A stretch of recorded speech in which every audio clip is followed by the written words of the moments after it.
Hi guys, so I'm just sitting behind my kit at the moment, doing a little bit of practice, and I thought I'd take the opportunity just to talk a few talk about a few things to do with practice routines and stuff, and some things that I'm kind of struggling with at the moment, and things that I've found that have benefited me. So right here I'm sitting behind my kit, and at the moment I've just finished working on a little bit of sight reading, and earlier I've done some double stroke stuff as well.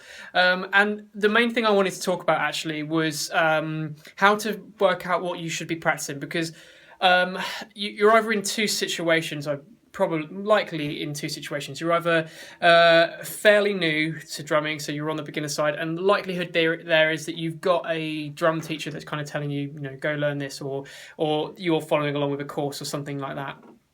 Or you're where I am at, where I'm kind of past the beginner stages and I'm focusing on very specific things that are going to help me within my career, and those are the things that you've got to work out what are really important to you. So I thought I'd just go through a few little problems that I've had with my practice routines recently, as well as a few kind of tips and stuff that I found have worked really well, a few things that haven't worked very well, and also just kind of where I'm at, and then I'm going to just keep updating on how my practice is going as well. So the first thing, two things that I'd recommend that have really helped me, because to be honest, I'll be completely open. Like, I've been playing drums for over 11 years, and I've never had a proper practice routine. I've never really had a tutor that's telling me, go and do this. This is how you're going to practice, and so on. So it's been really, really recent that I've been really working on practice routines. So the first two things I want to show you. First of all, I'm going to turn the camera around. One of these stopwatch, really useful little piece of equipment, like a £4 off Amazon. And all I do is that when I'm playing, I literally just press start and then let it go. Oh, I've done an extra 2 seconds of practice, and then as soon as I stop playing, I press pause. So at the moment it's 4.5 hours from this week. It's not too bad. I'm reasonably happy with that. But I'll do some more later. And then I say, right, I'm going to do, I will do half an hour on this. So I'll give you the example what I'm just doing. I'm just working on some of this book, sitting in with the big band, volume 2, just for 15 minutes of sight reading. So I said I'm going to work on this book for 15 minutes. So 15 minutes ago, it was on 4 and 15, obviously, and then pressed start, and now I've stopped and I went through one of the tracks a couple of times. Now, the second thing is one of these day-page diary. So, as you can see here, I haven't written it in yet, but I will now write in 15 minutes, sitting in with the big band, volume 2, and I might just say if I've got any comments. For example, here with the Moella doubles that I was working on earlier, I had two particular exercises that I was working on. So exercise 2, I was working at 120 BPM, and exercise 6 at 90. I was then done 15 minutes of reading rhythms, and I worked at page 187. So then I just dropped down, and yesterday this is what I'd done, a few little things, the amount of time that I spent on each of them, and then a little total of how much I've done. Just kind of, if I started doing this, I'll show you where I started doing this very, very recently. Let's say that. Okay, May the 6th was my first time I'd done this, so I've kind of progressed a little bit in terms of how I'm writing out sort of things as well. I don't think I had anything before that, yeah. So, and yeah, like I haven't got the totals in here, so I might go back through. And then on a Sunday, I'll say how much I'd done during the week, so 9 hours and 55 minutes that week from whatever I had to do here.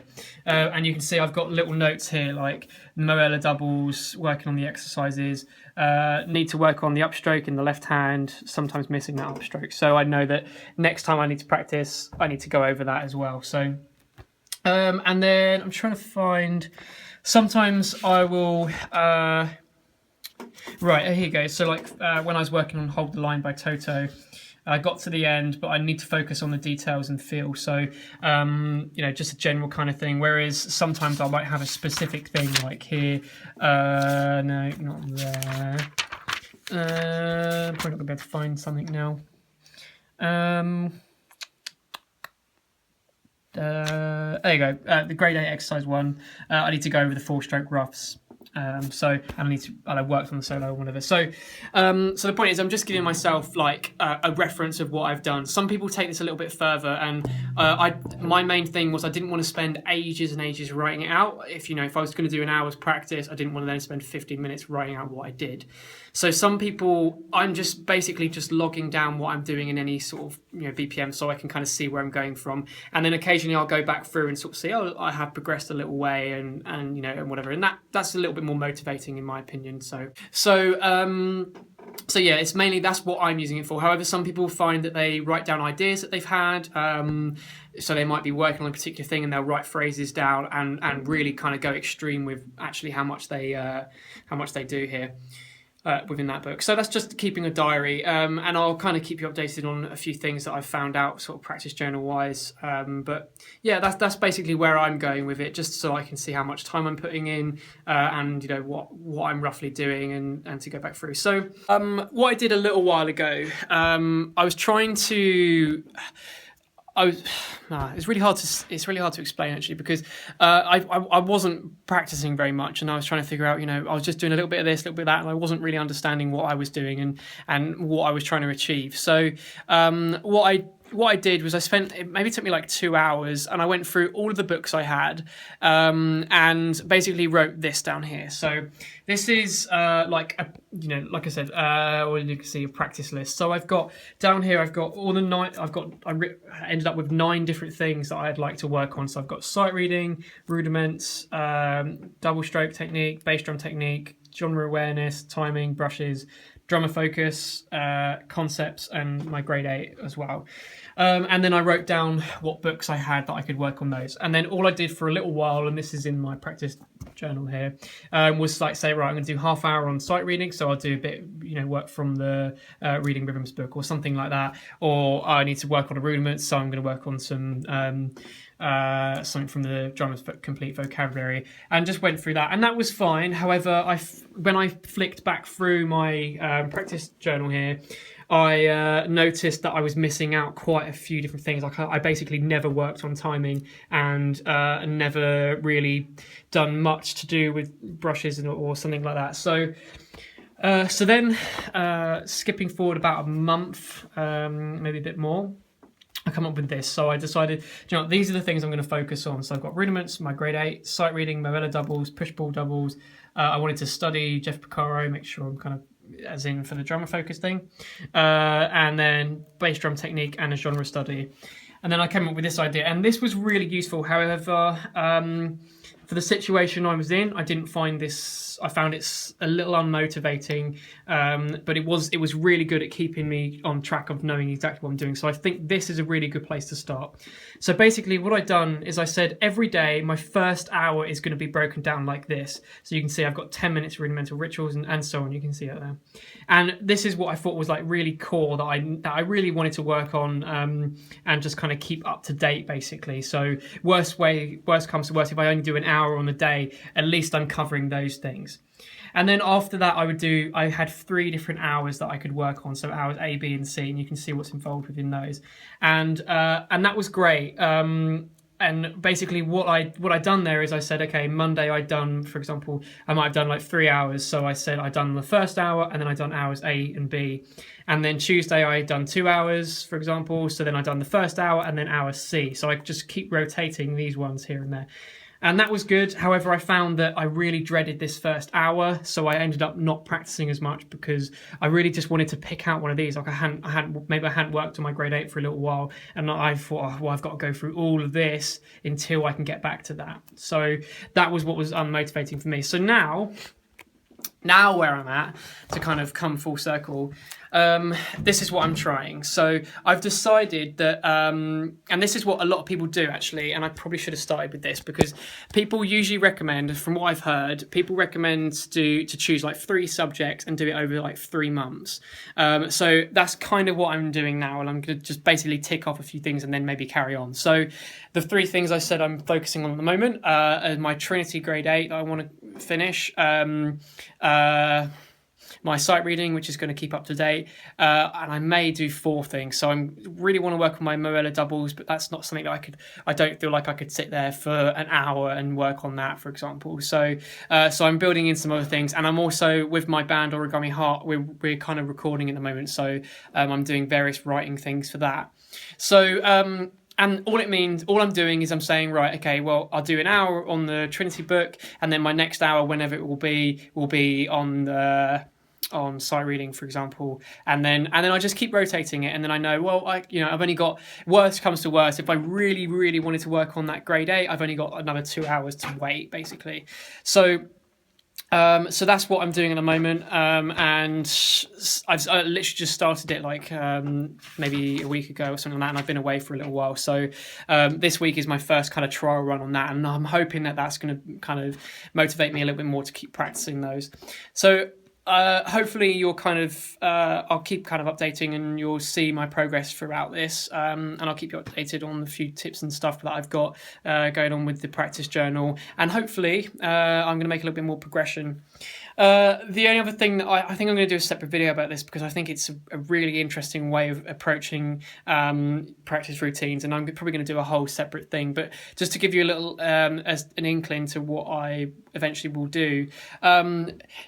The main problem that I find people have is they don't know what they need to practice, and that's the real key here. Is if you can work out what you need to practice and what's really important, then it's easier to make a practice routine based around that and the time that you have available.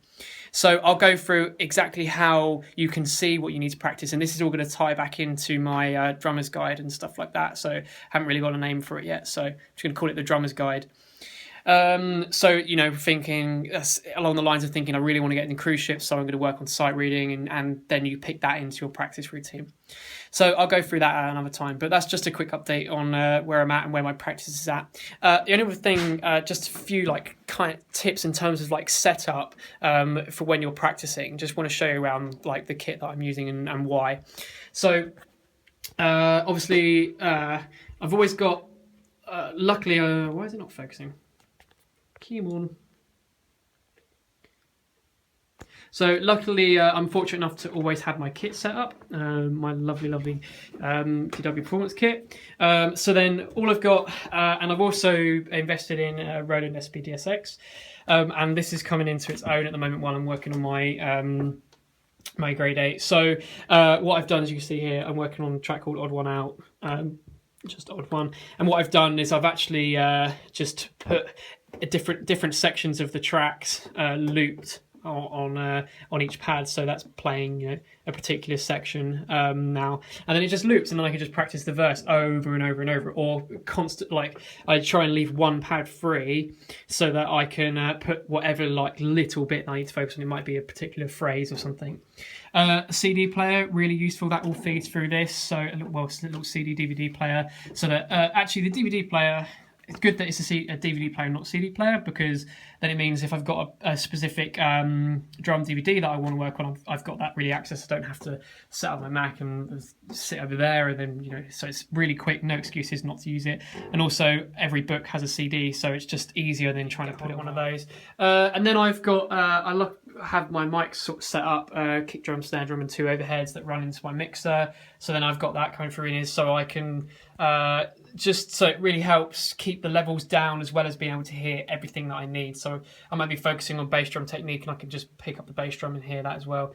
Music stand, can't overrate music stand. And then I always have the books that I'm working on kind of at hand. It looks really messy at the moment, but so what I might do is, if I'm saying, right, okay, I'm going to work on the blue one there, which is reading rhythms, and then the chart reading book, I'll put them in order and put them down the other side, so that all I have to do is just kind of, right, I'm practicing, just walk down, pick them up, and put it on the stand, and then I just make everything really efficient. Saving everything as time as possible. That's really about it in terms of setup. Actually, it's just if you can optimize your setup and make it really easy to do everything, and if you're lucky enough to have a space that you can leave everything set up, try and be really, really comfortable, and try and always have it to the point where, worst comes to worst, the only thing you have to do is switch a switch on for your headphones and stuff like that. So So it's just a little bit easier to to get up and practice really quick. So like this morning, I could only do 15 minutes because I woke up late. So I just quickly came down, done 15 minutes, and went. So it meant that even though it was only 15 minutes, it's an extra 15 minutes that I wouldn't have done. So yeah, the main things, just try and do whatever you can to keep motivated. I'm going to talk about a lot of different ways of practicing and that I've found out, and I'm going to try most of them as well, and let you know how I found them and problems that I found with them. But I recommend you try as many of them as possible and try and find something, your own kind of version of them, whether you need to write everything down or whether you can just do it from your memory. And just always try and stay motivated with it, because that's the hardest thing. If you're really working on something for 3 months or so, and the progression is going to be very incremental. If you're not writing that down, or if you're not really taking note of that progression, then it becomes very unmotivating. You don't actually see that progression. So being able to look back in a month ago, I can see where I was with certain things, and I can see actually no, I have progressed. So it's a little bit more motivating in that sense. Also, just keeping everything really efficient, trying to time things. So you're saying, you're always practicing and not playing. Give yourself some time to play around, mess around. Sometimes I just be like, I don't want to practice. I just want to spend an hour messing around with the kit and trying a few ideas, and that's fine. You need time to do that as well. So yeah, any questions, let me know. But I'm sure that's enough sort of food for thought at the moment. So I'll catch up soon with a few kind of practice tips as well. So thanks.